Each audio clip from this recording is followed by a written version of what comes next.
Today we're going to practice playing fetch with my dog Kira so that we can start to shape a fetching behavior with our own dogs at home that results in them bringing a toy willingly back to us instead of playing keep away. This can really help with dogs who steal items around the house like socks or shoes or trash. What we want is a relationship where our dog is willing to come towards us even if they have something that they find valuable. So I've got Kira here. What I'm going to do is take the ball and roll it away. She's allowed to go and get it. If you have a spot in your house where your dog tends to gravitate with the ball or anything that they've stolen, like a dog bed or a piece of furniture, I would really recommend to put yourself in that specific area. Now Kira got super distracted with looking for food, so I'm going to get the ball back up. Get it. I'm going to throw the ball for her. And when she snatches up the ball, good girl, I'm going to praise her and encourage her to come back into this area. And she dropped it really nicely on her own. Lovely girl. All right, so let's find that ball. There it is.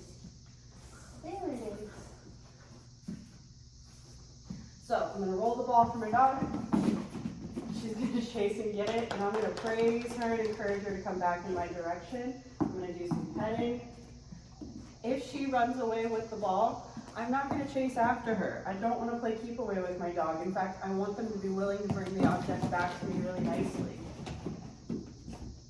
Good girl. So I'll praise her, I'll pat my legs, I'll sit next to something where she would normally come in, and I'm just going to reach for the ball when I feel like she's steady next to me.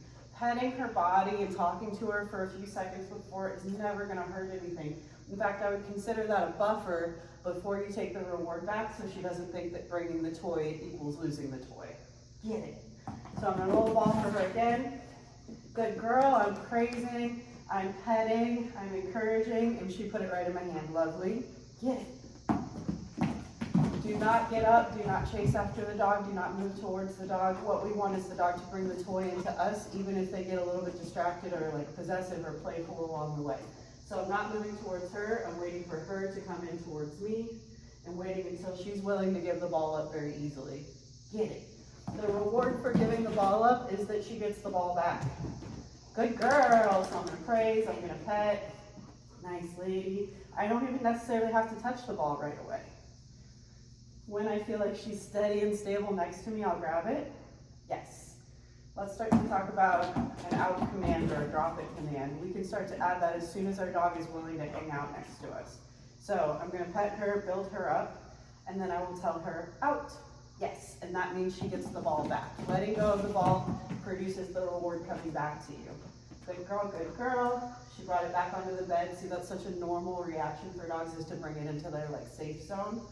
Yes, get it. This is a really great way to exercise your dog, to start to shape or retrieve if that's something you have interest in, and also it's something that you can start to put their commands in front of. Good girl. In order to build more mental stimulation. Sit. Get it.